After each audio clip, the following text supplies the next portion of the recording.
Hey kids! This is JoJo Bear and you're watching my daily diary. Happy weekend. Yes. So I got a couple things to tell you. One is subscribe. Subscribe to the Daily Diary. It's the Daily Diary with JoJo Bear on Facebook. Just like and subscribe. Like. Leave an eggplant emoji. Leave a dinosaur emoji. Or just like, because that's how we roll here. So I'm going to get into it, and I'm going to get into it good. So y'all people need to light a candle, right? The candle community, because J-Lo and Alex Rodriguez are kaput.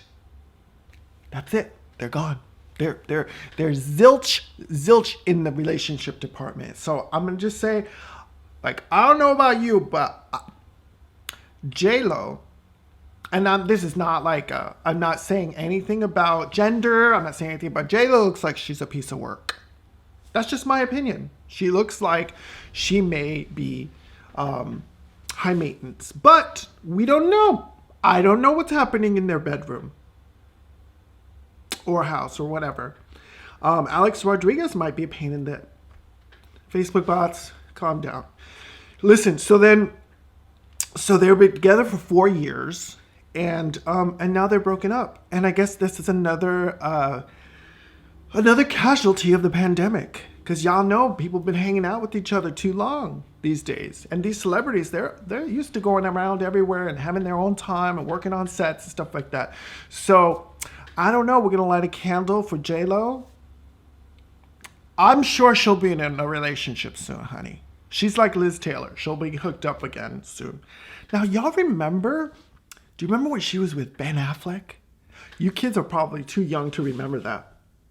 She was with Ben Affleck. Now, I'm trying to figure out, was that before or after he was with Gwyneth Paltrow?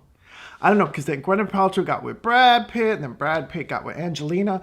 It's just all just a small town mess, but y'all love it, right? So lighting a candle, J-Lo, Alex Rodriguez, we wish you well. Relationships breaking up is really difficult. I know, I've been through it. It's not cute. So I hope you all heal. So now I'm going to talk to you about something a little more serious, and I have to preface this by saying that I cannot say the word because Facebook bots will come for me. So, and I'm going to try to figure this out, because I'm going to talk about Cuomo, right? So Cuomo, there's Governor Cuomo. Okay, so Governor Cuomo. How do I say this? You know, he did a lot for New York. Okay, he during the pandemic. Or we're still in the pandemic, but at the beginning of the pandemic, he did a lot for New York. He's really aggressive. But you want to know something?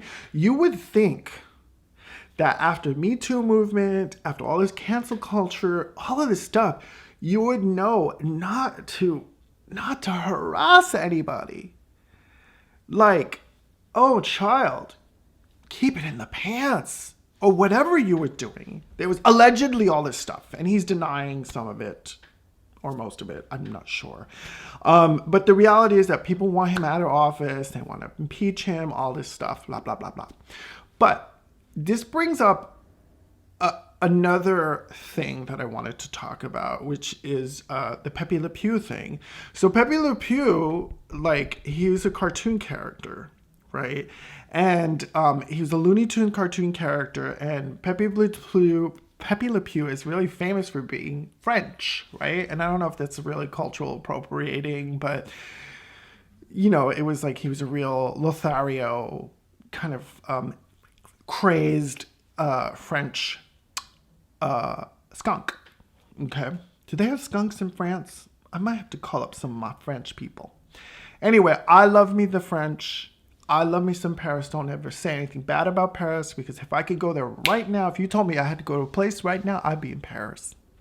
I'd be in Paris, child. I love me some Paris. I feel so complete when I'm there. Anyway, it's enough about me. Let's talk about Pepe Le Pew. So the whole scenario is that Pepe Le Pew meets this cat. The cat got paint on her back and on her tail, so he thinks it's another skunk, and then he harasses her, right? He gets really aggressive, and it's really forward behavior.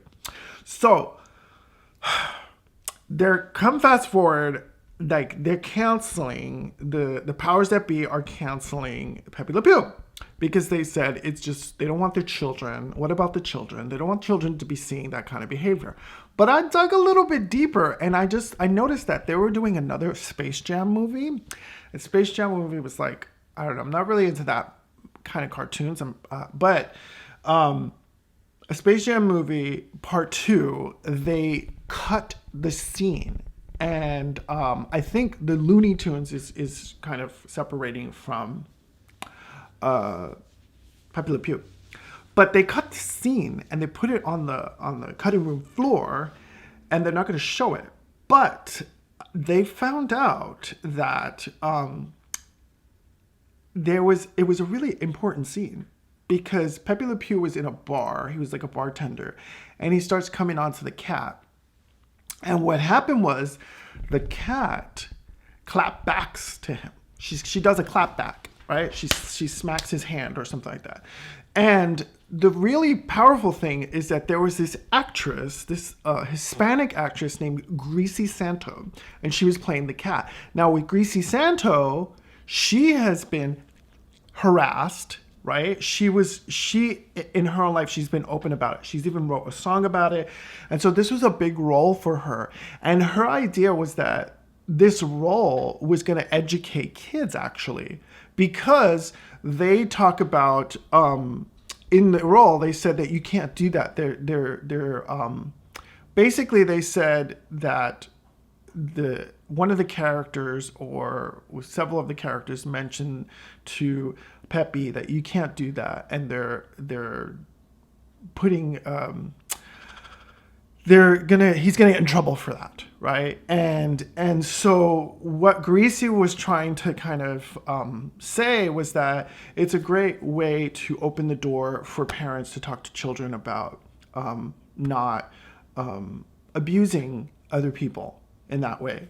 So it was a really good conversation piece. Now, does that have to be in a cartoon? Well, here's the thing. When I was a kid, I was very influenced by cartoons.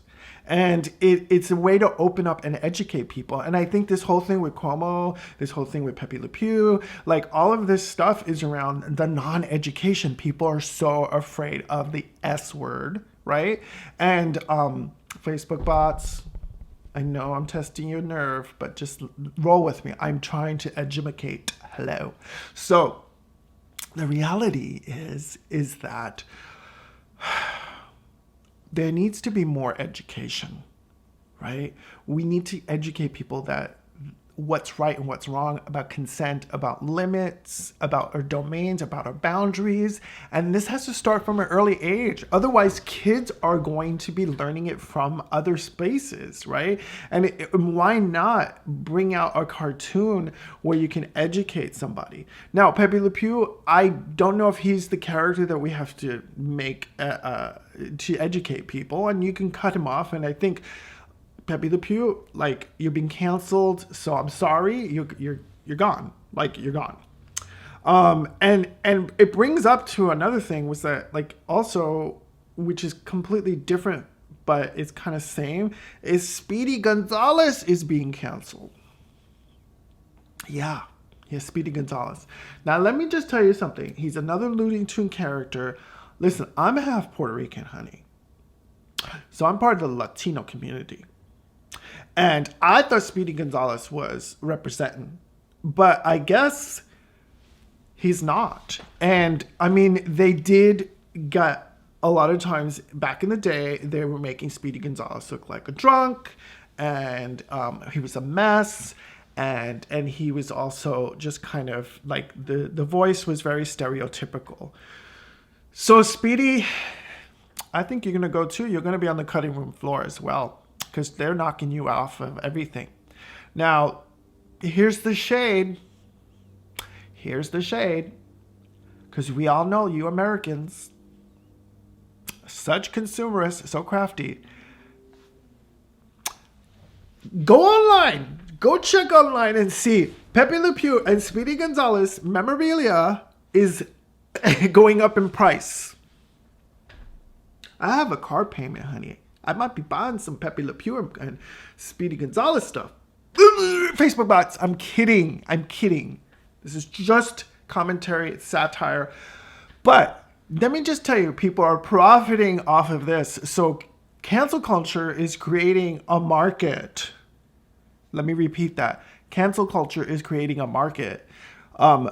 Have you noticed? I talked about this a while back. The Mulberry Street, the Dr. Seuss books, $800, $900 for a book. That was within a day of releasing all this stuff. So reality is that you're creating a market, and what we need to be doing is educating. Why are we canceling the people?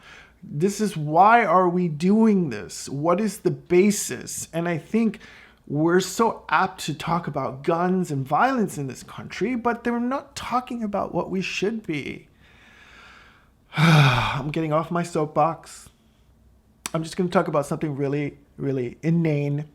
So, Celebrity Bake Off.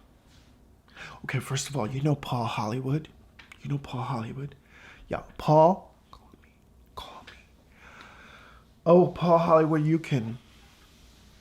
Listen, Paul Hollywood, listen. Just one night. All we need is one night.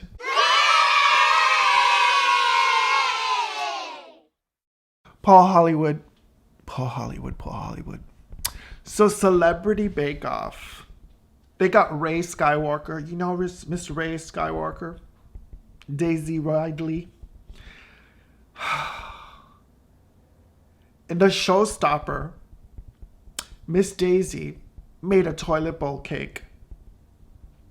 Shade, honey. Shade. I can't wait to see this episode because I don't know what Miss Daisy was thinking about. It could be about her career. Oh, Facebook bots. Okay, listen.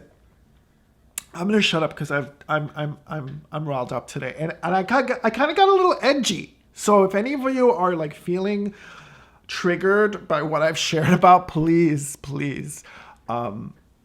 take a deep breath, and you could private message me.